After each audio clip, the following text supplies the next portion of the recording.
తాకట్టులో ఉన్న బంగారాన్ని విడిపించి ఆ రోజు ఆన్లైన్ రేటుకే మేము కొంటాం. Sharma gold company. నమస్తే గురుగారు. శ్రీమాత్రే నమః. గురుగారు, ఈ నెల 18వ తారీఖున మనకి పాక్షిక చంద్రగ్రహణం అని వింటూ ఉన్నాం. మరి దీని యొక్క ప్రభావం ఏ విధంగా ఉంటుంది? ఎందుకంటే గత కొన్ని రోజుల క్రితం మీరు కొన్ని విషయాలు చెప్పారు. మనకి జల విలయం రాబోతోంది, తాండవం చేస్తోంది. 10 నెలల క్రితమే మనం మీరు చెప్పడం జరిగింది. రాహు మారినప్పుడు మీన రాశిలోకి మారినప్పుడు మీన రాశి జలరాశి అంటారు. అవును అవును అవును. మన సుమన్ టీవీలోనే మీరు చెప్పడం జరిగింది. ప్రస్తుతం మనం చూస్తూ ఉన్నాము. అంటే ఒక్కొక్క జిల్లాని కుదిపేస్తోంది. ప్రస్తుతం గోదావరి జిల్లాలకి వర్ష తాకిడి ఎక్కువగా ఉన్నట్లుగా, చాలా ప్రమాద స్థాయికి వెళ్తున్నట్టుగా కూడా వార్తలు వింటూ ఉన్నాము. అంటే వర్షం పడటం వేరు, కుదిపేయటం వేరు. మరి ఈ గ్రహణం యొక్క ప్రభావం ఏ విధంగా ఉండబోతోంది? ఇదేమన్నా శాంతించే అవకాశాలు కనిపిస్తా ఉన్నాయా? తప్పకుండా. ఫస్ట్ ఆఫ్ ఆల్ ఏంటంటే అమ్మ, మనకి మహర్షులు గ్రహణం అనే విషయాన్ని 2 విధాలుగా చెప్పారు. ఒకటి జాగ్రత్త, రెండవది యోగము. గ్రహణం అనేటువంటిది మహర్షి కాన్సెప్ట్ లో గొప్ప యోగం కూడా. ఎలాగా అంటే మనకి గ్రహణానికి రవి, చంద్ర, రాహుకేతువులు ఒకే అలైన్ లోకి వస్తాయి. అంటే మనస్కారకుడు, ఆత్మకారకుడు. చంద్రుడు మనస్కారకుడు. మనకు వేదం చంద్రమా మనసో జాతః అని చెప్పడం జరిగింది. అలాగే ఆత్మకి రవిగా చెప్పడం జరిగింది శాస్త్రంలో. ఆ రెండు కూడా కాలమోక్ష కారకులకి ఈక్వల్ గా అయినప్పుడు మనం ఏదైనా ఒక మంత్రం పట్టుకొని జపం చేసినట్లయితే 1000 సార్లు జపం చేసినటువంటి ఫలితం వస్తుంది మనకి. అవునండి. ఓకే, మరి అలాంటప్పుడు దాన్ని గొప్ప కాలంగా చెప్పారు. మనకి 18వ తేదీ ఉదయం 6:11 నుంచి 10:16 మధ్యలో ఉంటుంది. అయితే మన ఇండియాలో ఉంటుందా ఉండదా అంటే మన ఇండియాలో కనబడదు గ్రహణం. పాక్షికంగానే ఉంటుంది. చాలా తక్కువ శాతం ఉంటుంది. అది కనబడడం చాలా కష్టం. మనకి అమెరికా సైడ్, కొరియా అటు సైడ్ కనిపిస్తుంది చెప్పాలంటే. అయితే మరి ఈ గ్రహణం కనబడదు కదా, దీని ప్రభావం ఏమైనా ఉంటుందా లేదా అంటే, ఇప్పుడు చూడండి అమ్మా, ఈ రాహువు మీనరాశి నుంచి జరిగే వరకు కూడా పలుమార్లు మనకి జలప్రలయాలు వస్తాయి అనేటువంటిది ఉంది. ఎందుకంటే రాహు ఎక్కడుంటే అక్కడ ఆ ప్రళయాలు. ఇప్పుడు రాహు నెక్స్ట్ ఇయర్ మే 30వ తేదీ వరకు అక్కడ ఉంటాడు. మే 30వ తేదీకి ఆయన కుంభంలోకి మారుతాడు. అప్పుడు పడేటువంటి వర్షాలు ఎలా ఉంటాయంటే, ఇప్పుడు గాలులతో కూడిన వర్షాలు కాదు, మామూలు వర్షాలు, బీభత్సంగా వర్షాలు పడతాయి. ఉధృతి ఎక్కువగా ఉంది. ఎక్కువగా ఉంది. అప్పుడు గాలితో కూడిన వర్షం పడుతుంటుంది. అంటే ఇంత వాన పడదు కానీ తక్కువ వానే, కానీ గాలి, ఎందుకంటే వాయుతత్వంలోకి వచ్చినప్పుడు. అదే విధంగా రాహు అక్కడికి వచ్చి, కేతు ఎప్పుడైతే మనకి సింహంలోకి ఎంటర్ అవుతాడో నాయకుల్ని మార్పులు చేస్తుంది. కేతు ఈజ్ మార్పు కారకుడు అనమాట. సింహరాశి నాయకుడు. అయితే ఇప్పుడు మనం గ్రహణం దగ్గరికి వచ్చినట్లయితే ఈ ప్రభావం ఉంటుందా ఉండదా అంటే, గ్రహణం అక్కడ పడుతుందిగా, ఇది ఓన్లీ ఇండియాలోనే కాకుండా బయట దేశాల్లో కూడా దీని ప్రభావం ఉంటుంది కొంతవరకు. అందులో ఎటువంటి సందేహం లేదు. ఎందుకంటే మల్టిపుల్ ప్లానెట్స్ అండ్ మల్టిపుల్ రాశి గ్రహ సంబంధం అంటారు. మనకి డియోల్ సైన్స్ అంటారు వీటిని. ఏది మీనం కానీ, మిథునం కానీ, కన్య కానీ, ధనస్సు కానీ డియోల్ సైన్స్ అంటారు. ఈ డియోల్ సైన్స్ లో గ్రహాలు ఉన్నప్పుడు అది మల్టిపుల్ టైమ్స్ ఇస్తుంది. ఏదో ఒకసారి వచ్చి పోదు, 2 సార్లు 3 సార్లు అలా డబుల్ ట్రిబుల్ టైమ్స్ రావడం అనేటువంటి జరుగుతూ ఉంటుంది. మరి ఈ గ్రహణం యొక్క ప్రభావం మన తెలుగు రాష్ట్రాల మీద ఏ విధంగా ఉంటుందంటారు గురువు గారు? ఎక్కువగా జల సంబంధంగానే ఉంటుందమ్మా ఒకటి. ఇంకోటి ఏంటంటే, మనకి కుజుడు నీచ పొందుతున్నాడు. ఎప్పుడైతే కుజుడు నీచ పొందుతూ, రవి మనకి 17వ తేదీ తర్వాత నుంచి కేతుతోని, దాని తర్వాత మనకి తులారాశిలోకి వెళ్ళి కుజుడు దృష్టిలోకి వెళ్తున్నాడు. దీనివల్ల ఏమిటంటే అమ్మా, కొంత ప్రభుత్వం మీద వ్యతిరేకతను కూడా ఇస్తుంది ఈ గ్రహం. ఎందుకంటే అమ్మా, ఇక్కడ చంద్రగ్రహణం మనకి 18వ తేదీ అయితే ఒక 15 రోజుల తర్వాత అమావాస్యకి సూర్యగ్రహణం వస్తుంది. 2వ తేదీ 3వ తేదీ సంథింగ్ ఆ డేట్స్ లో. కాబట్టి ఏంటి, ఇది కేతువుతో కలిసి ఉన్నటువంటి రవి, దాని తర్వాత కుజుడు దృష్టిలో ఉన్నటువంటి నీచబడినటువంటి రవి. దానివల్ల ఏంటంటే ప్రభుత్వం మీద వ్యతిరేకతలు. ఈ విషయం కూడా మనం ఆల్రెడీ ఒక 15 రోజుల క్రితం చెప్పాను. మళ్ళీ ఇక్కడ గ్రహణ సమయంలో చెప్తున్నాను నేను మీకు. ఇటువంటి ఫలితాలు ఇస్తుంది. అయితే ఇది ద్వాదశ లగ్నాల వారికి, లగ్నం నుంచి అయినా సరే, రాశి నుంచి అయినా సరే చూసుకున్నట్లయితే, ఫస్ట్ ఆఫ్ ఆల్ మనం మేషం నుంచి చూసుకున్నట్లయితే, ఫస్ట్ ఆఫ్ ఆల్ మనకి మీన రాశిలో ఈ యొక్క గ్రహణం జరుగుతుంది కాబట్టి ఎక్కువగా ప్రభావం ఎవరి మీద ఉంటుంది అంటే మీన రాశి వారికి మెయిన్ గా ఉంటుంది. దాని తర్వాత కర్కాటకము, వృశ్చికము, అదేవిధంగా మనకి కుంభ, మేషరాశి వారికి స్వల్పంగా ఉంటుంది. అయితే ఒక్కొక్క రాశి వారికి ఒక్కొక్క సందర్భంలో ఒక్కొక్క విషయాల్లో జాగ్రత్త పడాలి. అదేమిటి అంటే, మీనం నుంచి మొదలు పెడదాం. మీనం నుంచి మొదలు పెడితే కనుక మీనం వారికి ఇమాజినేషన్స్, ఏదో జరుగుతుందేమో అనేటువంటి కంగారు ఎక్కువగా ఉంటూ ఉంటుంది. దీనికి రెమెడీ కూడా చెప్తాను ఏం చేసుకోవాలనేటువంటిది. మీనం వారికి కాస్త ఏదో జరగబోతుంది, ఏదో ఆందోళన మానసిక ఆందోళన ఎక్కువగా ఉంటుంది. అదే మేషం వారికి అనుకోండి, ఇన్వెస్ట్మెంట్స్ విషయంలో జాగ్రత్త పడాలి. ఇది ఎన్ని రోజులు పడాలి ఇన్వెస్ట్మెంట్స్ విషయంలో జాగ్రత్త అంటే, సరిగ్గా మనకి గ్రహణం రోజు నుంచి 40 రోజులు చెప్పారు శాస్త్రంలో. మండల కాలం జాగ్రత్తగా ఉండాలి ఎప్పుడు గ్రహణం వచ్చినా కూడా. సో ఇన్వెస్ట్మెంట్స్ విషయంలో మేషం వారు జాగ్రత్తగా ఉండాలి. వృషభ రాశి వారికి 11వ స్థానంలో గ్రహణం కాబట్టి చాలా మంచిది. అంటే అన్ని రకాల లాభాలు సిద్ధిస్తాయి వృషభం వారికి. మరి మిథునం వారికి గనక చూసుకున్నట్లయితే వాళ్ళకి కెరియర్ పరంగా చాలా బాగుంటుంది. దశమ స్థానంలో గ్రహణం చాలా మంచిది. అయితే ఇక్కడ ఈ కెరియర్ విషయంలో జాగ్రత్తగా ఉండాలి. కానీ దీంతో పాటు మనం జాగ్రత్త తీసుకోవాల్సిన మరొక జాగ్రత్త ఏమిటంటే, బాగుంటుంది కానీ ఎవరు వృషభం వారికి లాభాలు బాగుంటాయి. మిథునం వారికి కెరియర్ గ్రోత్ ఉంటుంది. కానీ ఒక జాగ్రత్త కూడా తీసుకోవాలి మిథునం వారు. ఏమిటది అంటే, ఎవరైనా చూడండి అమ్మా, ఇప్పుడు ఏదైనా ఉద్యోగం ఇప్పిస్తాను, పలానా డబ్బులు కట్టండి, మీకు గవర్నమెంట్ జాబ్ ఇప్పిస్తామంటూ ఉంటారు. అటువంటి విషయాల్లో మోసపోయే ఛాన్స్ ఉంటుంది. అదొక్కటి చూసుకోవాలి కొద్దిగా.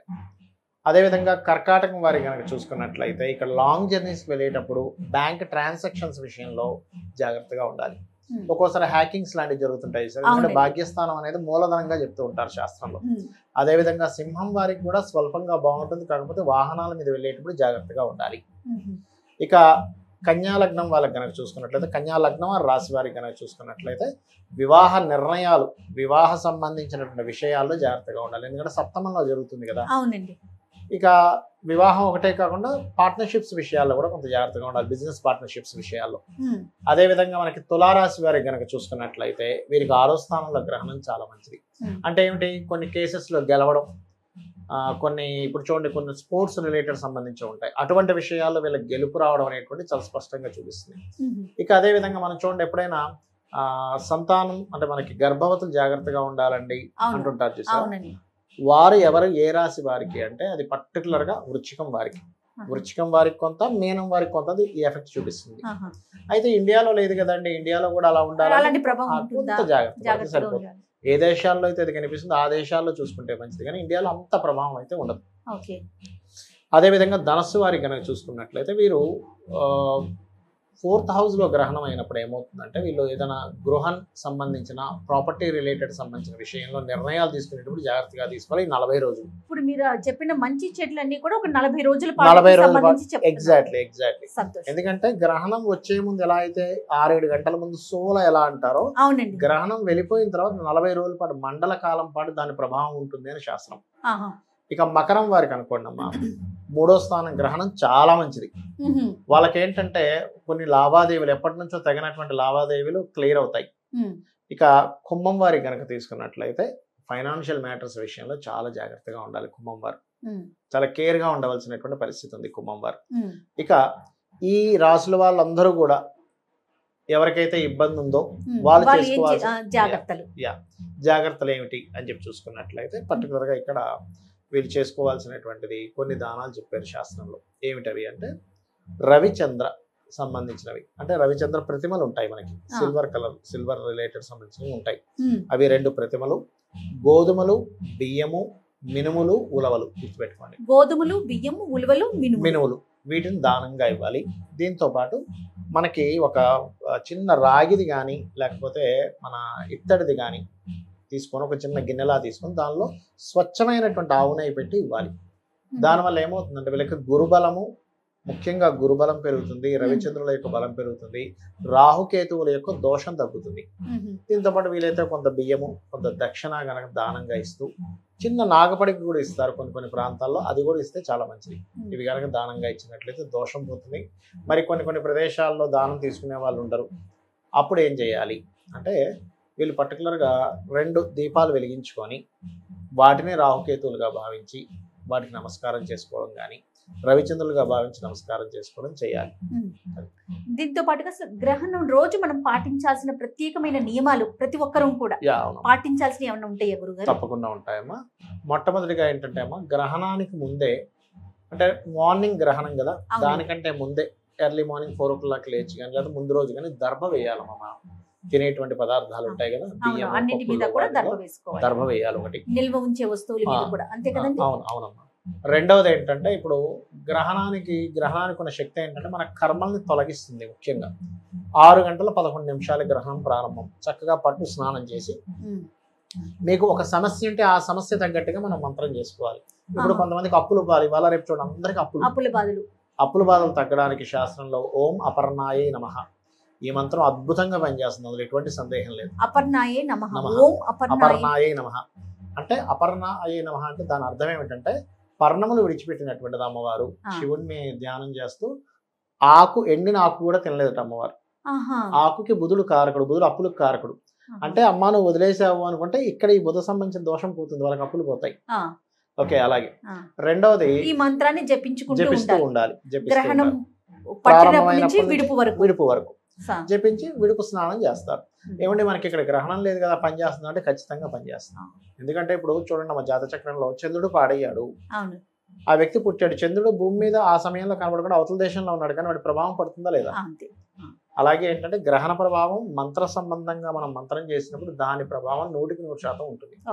అలాగే ఉద్యోగాలు లేవు ఇవాళ రేపు, చక్కగా మీరు కనుక ఎవరైనా సరే ఉద్యోగం కావాలంటే ఈ గ్రహణ సమయంలో ఓం శ్రీమాత శ్రీ మహారాజ్ని శ్రీమత్ సింహాసనేశ్వరియే నమః లేదా ఓం మాణిక్య మకుటాకార జానుద్వయ విరాజితాయే నమః ఈ మంత్రం చేసుకుంటే ఖచ్చితంగా వస్తుంది, అందులో ఎటువంటి సందేహం లేదు. కాకపోతే సంశయించకుండా చేసుకోవాలి, నేను అమ్మవారిని చేస్తున్నాను నాకు వస్తుంది అనేటువంటి భావంతో. ఇక మానసిక ఒత్తిడి ఎక్కువగా దీనికి సంబంధించి ఏదైనా మంత్రం? 2 ఉన్నాయమ్మా, ఇంక చాలా ఉన్నాయి బట్ 2 చెప్తాను. ఓం మనస్విని నమః అనే మంత్రం ఒకటి, లేదా మనకి చూడండి అమ్మా అష్టమీ చంద్ర విభ్రాజ అలికస్థల శోభితాయే నమః ఇది బ్రహ్మాండంగా పనిచేస్తుంది మానసిక దీనికి. అలాగే టోటల్ లలితాసహస్రనామాలు యూట్యూబ్లో ప్లే చేసుకుంటూ ప్రాణాయామం అంటే ఎలా అంటే దీనికి ప్రాణాయామానికి కూడా ఒక పద్ధతి చెప్పారు శాస్త్రంలో. ఇప్పుడు ఒక ఎగ్జాంపుల్ లలితాసహస్రనామాలు ఉన్నాయి. ఓం శ్రీమాత శ్రీ మహారాజ్ని శ్రీమత్ సింహాసనేశ్వరి అన్నాం, అప్పుడు పీల్చుకున్నాం, మూసామనుకోండి.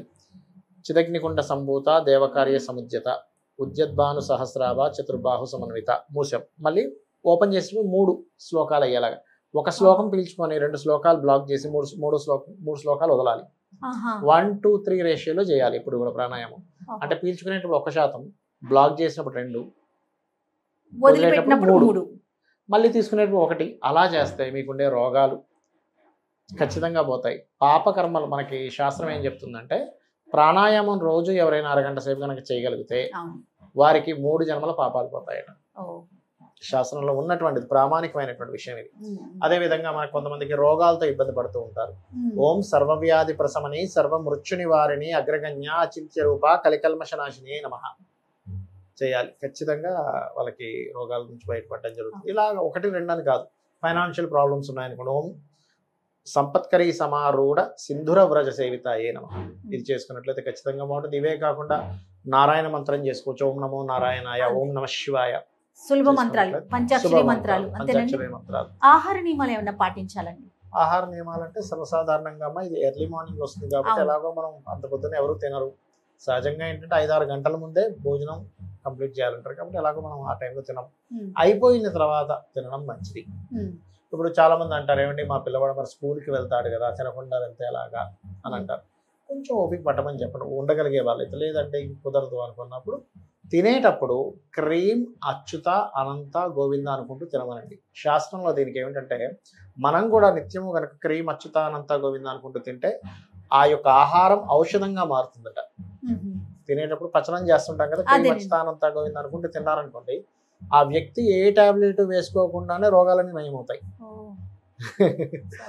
అద్భుతమైన విషయం కదండి. ఆహారం ఔషధంగా మారటం అంటే దానికి మించి ఇంకే ఉంటుంది ప్రస్తుత కాలంలో.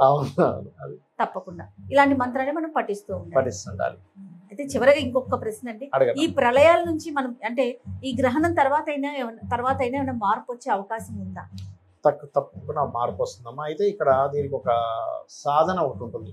ఇప్పుడు రకరకాల ప్రాంతాల్లో ఉంటాము. రాహు ప్రభావం వల్ల ప్రళయాలు ఇంకొక 6 months వరకు చూపిస్తున్నాయి, 6-7 months వరకు. మరి దీని నుంచి బయటపడ్డాం అలాగా శాస్త్రంలో ఒకటి చెప్పారు. వరుణుడిని పూజించాలట. వరుణుడే కదమ్మా వర్షం కదా, అంటే నీకు ఎటువంటి ప్రమాదం లేకుండా వరుణుడు చూసుకుంటాడు. దీనికి షట్చక్ర సాధన చేసే వాళ్ళు ఏం చేస్తారంటే వం అనే అక్షరాన్ని మనకి స్వాదిష్టాన చక్రం మీద వం వం వం అనేటువంటి సాధన చేస్తారు.